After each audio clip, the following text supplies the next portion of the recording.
also an election year, and the campaigns waged were hot and heavy.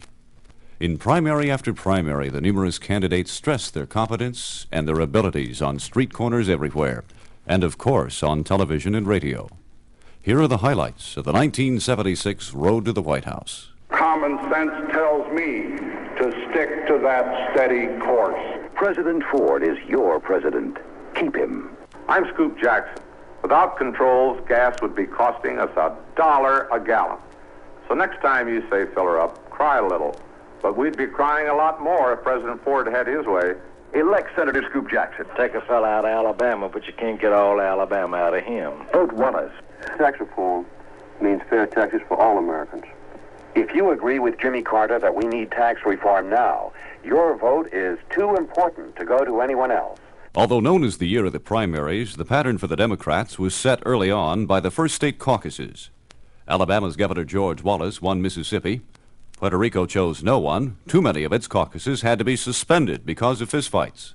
But another Southerner, Georgia's former governor, Jimmy Carter, won in 3 other state caucuses, including the first and most important, Iowa. Former candidate Senator Barry Goldwater spoke for many. On the Democrat side, that was a real shocker to find a Southern boy doing good out there in the Corn Belt. Would Jimmy Carter be the sleeper in this campaign? If there has to be a sleeper, I think it would be Mo Udall. Goldwater's crystal ball began to cloud up with the first primary. Carter won in New Hampshire, but all of the candidates made victory statements. I think we'll do well, and this will certainly project me, I think, into the top 3. Arizona's Representative Morris Udall came in second. We've run strong in every part of this state in all kinds of different wards and areas, and this campaign has a wide base of support that augurs well for the contest down the road. Third, Indiana Senator Birch Bayh. You here tonight and throughout the past weeks in New Hampshire have made it possible for us to put together this campaign that's going to sweep across this country and provide the kind of leadership the people of America have a right to expect. Then Oklahoma's former Senator Fred Harris. We've been able to set the framework for the issues. Last but still optimistic, 1972 vice presidential candidate Sargent Shriver. Well, I will do well in Massachusetts. When you say, how well will I do? I'm not sure. But I'll tell you this. Every day I'm going to be gaining in Massachusetts, just as I did here. From February to June, there were some 30 primaries of various sorts, and almost a score of announced or serious candidates, not to mention unnumbered suggested candidates, such as Norman Cousins and Julian Bond. Could the voters keep them all straight? Birch Bayh joked about that. Polls that we saw showed that 17% of the voters thought that Sergeant Shriver was the name of Lieutenant Kojak's partner. The 23% thought that Morris Udall was a finicky cat on a pet food commercial. 34% thought that, Harris, Carter, and Jackson was the famous double play combination of the 75 Red Sox. But I really laughed about that till I saw that 41% thought that Birch Bay was a fishing village in Maine. Candidates stepped in and out of the race with lightning speed. North Carolina's Terry Sanford was the first to drop out, even before the first primary. The difficulty of getting attention to the vital issues is like swimming upstream, and raising the campaign funds has been more like trying to swim the Atlantic Ocean. But the polls showed that voters were more concerned with personalities than with issues. So it was the so-called non-issues that made the news stories. Carter's mention of ethnic purity, and Rockefeller's accusing Jackson of having communists on his staff. As the rest campaigned against each other and against Presidents Herbert Hoover and Gerald Ford, only right-to-life candidate Ellen McCormick stuck to an issue, abortion, which others said was another non-issue.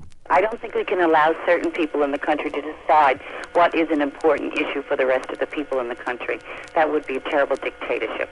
Entered in more primaries than any of the others, Carter didn't win them all, but he consistently picked up delegates, even when he was an also-ran. And he was always one of the 2 candidates, pundits told us, who would be in at the final. It was at one time or another Wallace versus Carter, Jackson versus Carter, Humphrey versus Carter. And at the end, Senator Frank Church and Governor Edmund Brown, Jr. tried to slow the Carter bandwagon But a landslide Carter victory in Ohio made it all academic. Mr. Ford and Dr. Kissinger ask us to trust their leadership. Well, I find that more and more difficult to do. Henry Kissinger's recent stewardship of U.S. foreign policy has coincided precisely with the loss of United States military superiority. Despite Mr. Ford's evident decency, honor, and patriotism, he has shown neither the vision nor the leadership necessary to halt and reverse the diplomatic and military decline of the United States. Former California Governor Ronald Reagan was much harder on Ford than any of the Democrats, but early on he suggested all social programs be turned over to the states at a cost, it was pointed out, to the states of $90 billion. He lost the first 5 primaries, and Ford aides suggested that for party unity, he withdraw. Then Reagan upset Ford in North Carolina, accusing Ford of giving away the Panama Canal. He won more states, including Texas and Nebraska. Now the challenger had more delegates than the incumbent president. Constantly on the defense against Reagan's accusations, Ford found himself number 3 in a 2-man race. Uncommitted had more delegates than he. He began to act less like a candidate and to stress presidential advantages, campaigning from the White House. It's a lot different when you're sitting here on some occasions all by yourself, having to make a hard decision where you look at the options, the different viewpoints. It's a job that puts pressure on you alone. And you have to be able to stand up to the pressures, and it's a tougher job than I really thought it would be. The race seesawed back and forth. By the time the conventions were imminent, both Republican camps claimed more delegates than they needed for victory. Less partisan counters said neither had enough, and as if to confirm this, both candidates spent their time wooing the uncommitted. Reagan was making person-to-person calls to individual delegates, while Ford entertained many of them at the White House. Ironically, contrary to all early predictions, it looked like the Republican convention, not the Democratic, would be the bloodbath.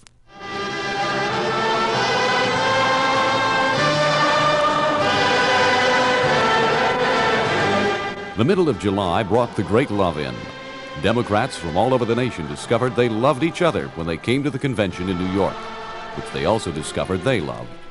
However, the once-and-forever candidate Hubert Humphrey put it more pragmatically. Mr. Carter, after the last 3 primaries, was very close to having the nomination locked up, and within 2 weeks he did have it locked up. So if you don't want to join and belong, it just means you're on the outside. So you have a unity around a man that they believe can win. Udall, the last major holdout from the primaries, exemplified Humphrey's words. And tomorrow morning I'm enlisting as a soldier in the Carter campaign, and I'll do everything I can to have this man elected. The only open question, who would Carter choose as his vice presidential candidate? Senators Edmund Muskie, Walter Mondale, and John Glenn seemed to be the favorites, but Glenn dropped out of the betting when he was outshone by his fellow keynote speaker, Representative Barbara Jordan. There is no law that can require the American people to form a national community. This we must do as individuals. And if we do it as individuals, there is no president of the United States who can veto that decision. On the last day of the convention, after he'd been nominated, Carter held a press conference. I have 2 announcements to make. One is that I've decided to accept the nomination for president.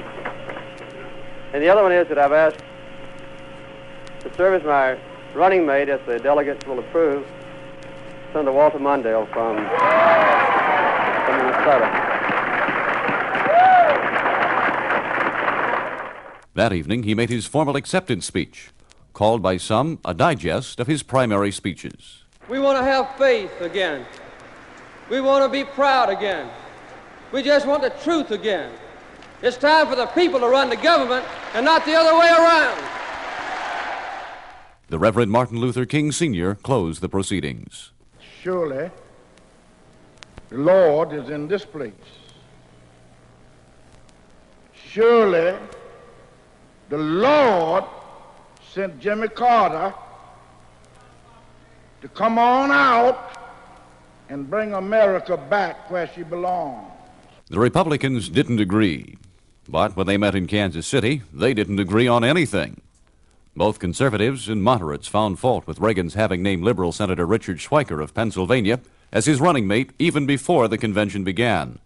Reagan did a lot of explaining. When I saw the possibility of winning a nomination, but not being able to win an election because the Northeast of America felt that it was somehow different as a Republican Party from the rest of the country, I decided we had to do something to find out that we were together and go forward together. New York Senator James Buckley had another solution. I would make a decision to allow my name to be placed in nomination, hoping to free up the convention so that the outcome will represent the free, mature judgment of a majority of the delegates in Kansas City. By day one of the convention, he'd changed his mind. Perhaps the only non-controversial candidate was Alf Landon, FDR's opponent in 1936. If we are going to fill our responsibilities to the American people in presenting clearly and squarely the momentous issues confronting us, we've got to get busy. And busy the delegates were. The Reagan forces succeeded in getting a strong anti-Kissinger plank into the platform. Then they tried to have the convention rules changed to force Ford to name his choice for vice president. Said one pro-Reaganite, "It has been said that one candidate has made a mistake. Perhaps that is so. But what I want to know is whether the other candidate is going to make a mistake. And if he does, I want to know that when I can still do something about it." The Reagan forces lost that one, and the nomination by only a little over 100 votes. A tearful Reagan spoke to his followers. Sure, there's a disappointment in what happened, but the cause goes on. And Ford then named his vice presidential choice. Some said a choice made to placate Reagan and his followers, many of whom had promised to sit out the upcoming election. Said Ford, Bob Dole's philosophy and mine coincide almost identically. Bob Dole is a good campaigner. Bob Dole will help to heal any divisiveness within the party. That evening, Ford gave what everyone agreed was the best speech of his life. This year, the issues are on our side. I'm ready, I'm eager to go before the American people and debate the real issues face to face with Jimmy Carter. The campaign began officially on Labor Day. In Warm Springs, Georgia, Carter evoked the spirits of FDR and JFK. This year is in 1932. Our nation is divided. Our people are out of work, and our national leaders do not lead. This year is in 1960. Our nation is drifting without inspiration, without vision, and without purpose. Republican strategists had found that Ford lost points in the polls whenever he campaigned. So he again concentrated on being presidential, holding press conferences in the White House Rose Garden while he signed into law bills which would ordinarily have been routine. Dole did the Republican stumping. We may fuss about organized labor, but they know how to get the work done, and they know how to get people elected. And all the Chamber of Commerce does far too often is have meetings and criticize Congress for doing something. And you're always so nonpartisan that you're going to let George Meany take over the country. And somebody asked me why he didn't want to run for president. He said he didn't want to step down. Ford waited for more than a week before kicking off his campaign in a speech in Ann Arbor where someone lit a firecracker. Trust is not having to guess what a candidate means. Trust is leveling with the people before the election about what you're going to do after the election. Trust is not being all things to all people, but being the same thing to all people. Following the conventions had come conventional wisdom. This told us Carter, 33% ahead of Ford in a Gallup poll taken between conventions, was a shoo-in. Carter had left New York with a united party. It seems Ford could never unite the fragmented Republicans. As usual, conventional wisdom ignored Murphy's first law. If anything can go wrong, it will. And it did. Republicans, including many conservatives who had supported Reagan, grudgingly united to support Ford. Meanwhile, the Democrats seemed to wage two separate but unequal campaigns. One of these was tightly controlled in Atlanta and seemed to have little to do with that being waged by Democratic organizations around the country. According to one observer, Democratic pros began to speak of Atlanta as though it were a four-letter word. Each day, Ford's rating in the polls and the number of voters who declared they were undecided began to rise with unbelievable rapidity. Then came the debates, sponsored by the League of Women Voters. The most remarkable feature of the first debate sounded like this. For 27 minutes, there was silence, until it was discovered that a 25-cent electronic component, a capacitor, had failed. For 27 minutes, the two candidates stood on camera, neither speaking, neither relaxing. Someone said, had either of them cracked a joke and relieved the tension, he would have won the election on the spot. Neither did. The result, according to pollster Evans Witt. Essentially, the poll found that as far as who won, Ford and Carter ended up in a dead heat. The second debate was on foreign affairs. Ford made headlines when he said there's no Soviet domination of Eastern Europe. Panelist Max Frankel questioned him, but Ford interrupted. I don't believe, Mr. Frankel, that the Yugoslavians consider themselves dominated by the Soviet Union. I don't believe that the Romanians consider themselves dominated by the Soviet Union. I don't believe that the Poles consider themselves dominated by the Soviet Union. Each of those countries is independent, autonomous. It has its own territorial integrity. And the United States does not concede that those countries are under the domination of the Soviet Union. Ford never did quite explain that one away. Then came the debate between the vice presidential candidates. Dole, already controversial because of his acid style of campaigning, became even more controversial after his opponent mentioned Watergate. It is an appropriate topic, I guess, but it's not a very good issue any more than the war in Vietnam would be, or World War II, or World War I, or the war in Korea. All Democrat wars, all in this century. I figured up the other day, if we added up the killed and wounded in Democrat wars in this century, it'd be about 1.6 million Americans, enough to fill the city of Detroit. Mondale, who along with Betty Ford seemed to be winning the popularity campaign, took the high road. I think Senator Dole has richly earned his reputation as a hatchet man tonight by implying and stating that World War II and the Korean War were democratic wars. Does he really mean to suggest to the American people that there was a partisan difference over our involvement in the war to fight Nazi Germany? I don't think any reasonable American would accept that. Both candidates ended the third debate on a high note. First, President Ford. There has been a restoration of faith and confidence and trust in the presidency because I've been open, candid, and forthright. I have never promised more than I could produce, and I have produced everything that I promised.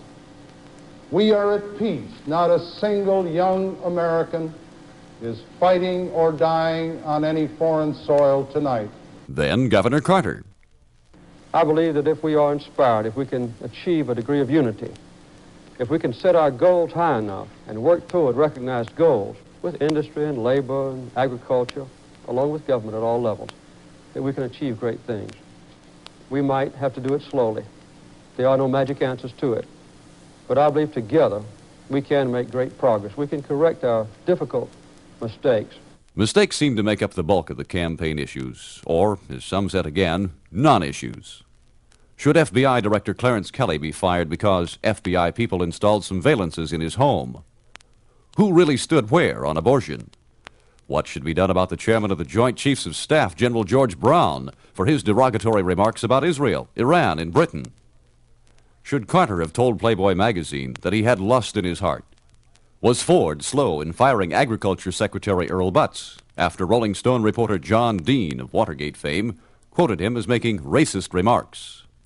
Then, on the last Sunday before election, the deacons of the Plains Baptist Church closed the church rather than admit to membership a black activist minister from Albany, Georgia. There were demands that Carter show his black supporters where he stood by quitting the church. There's a difference, I think, between resigning from a country club and resigning from the church of one's life. My allegiance is to God. It's an ability to worship. And I see a sharp distinction between resigning from a country club and resigning from one's church. And I think a resignation on my part and my family might very well perpetuate the very attitude within the church which is abhorrent to me. Political pundits said the election was so close at this point that it would be lost by the candidate who made the last mistake prior to the election. Some felt Carter's reaction to the Plains Church incident might be just that. But some black leaders, such as the Reverend Jesse Jackson, disagreed. It is regrettable that the deacons of that church are still sick, and so racism is still alive. Ford don't want us to go to church or school or work with whites. He voted against public accommodations until the final reading. He voted against voting rights until the final reading. The black vote will not be diverted. We will be the difference in this election. Both candidates ended their campaigns in Michigan. Carter in Flint. Every single vote counts. Michigan is a state that all the polls show is a toss-up. It's going to be close. The amount of money to be spent is about equal. The amount of television advertising is about equal. The difference is among people like you who believe in the greatness of our country, who believe in strong leadership, who think our nation can do better, who believe in excellence, who want to strive to improve our own lot and tap within ourselves the pioneer spirit and the belief and the pride in our country and also the pride in each one of us individually. Ford went home to Grand Rapids. I don't think that I can adequately express in words tonight Betty's appreciation and mine for this tremendous welcome to the home that we love so much, Grand Rapids. As Election Day dawned, the shadow of Gene McCarthy seemed to flit across the land as a possible spoiler, even as a possible cause for an election so close it would have to be settled in Congress. Though taken off the New York ballot at the last moment, he was on in 29 other states. Toward the end, pollster Lou Harris spoke for almost everybody. Basically, as we live through this last week of the election, it's my view it's up for grabs. Jimmy Carter should have won it weeks ago. He has not.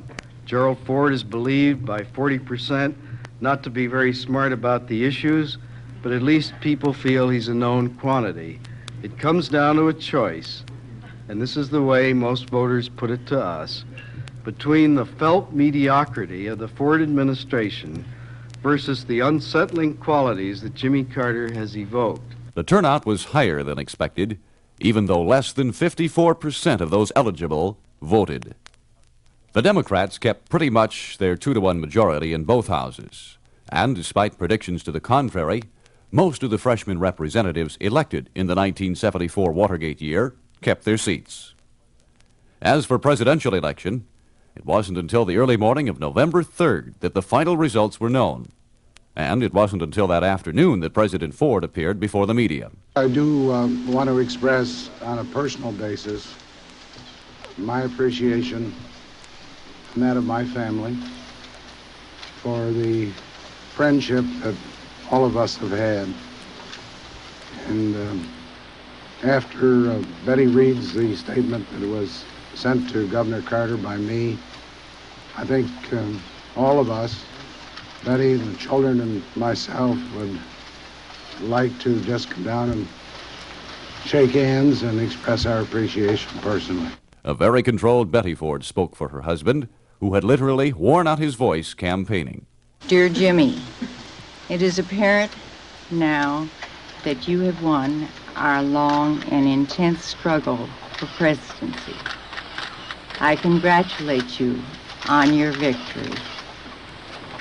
As one who has been honored to serve the people of this great land, both in Congress and as president, I believe that we must now put divisions of the campaign behind us and unite the country once again in the common pursuit of peace and prosperity. The race had been tight.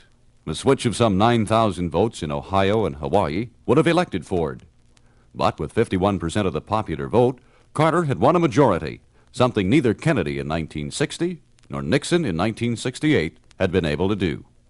It was an election that will be long discussed. Except for Texas and Hawaii, Ford won every state west of the Missouri River. Except for Virginia, Carter won all of what Ford called the Cotton South. But there, Ford had carried the white vote 55 to 45. So it was the Southern black vote that helped elect the first Southern white since 1848 to the presidency. In those Northeast states where Carter won, both big labor and the black vote took credit. But in financially troubled New York City, Mayor Abraham Beame held up the famous New York Daily News headline, "Ford to City, Drop Dead." Beame pointed out that without New York State's 41 electoral votes, Carter would not have had the 270 needed for election. And Ford carried the state if you excluded New York City. There, Carter's plurality made the difference. Thus ended one of the most unusual elections in American history. The future was to be found in Plains, Georgia, at a long unused railroad depot, at sunup November 3rd, where a crowd of some 400 had stayed up all night to greet the president-elect. All of us will be proud that we were up all night last night, and we meet here with the sun rising in the east. I think the sun's rising on a beautiful new day, a beautiful new spirit in this country, a beautiful new commitment to the future. I feel good about it.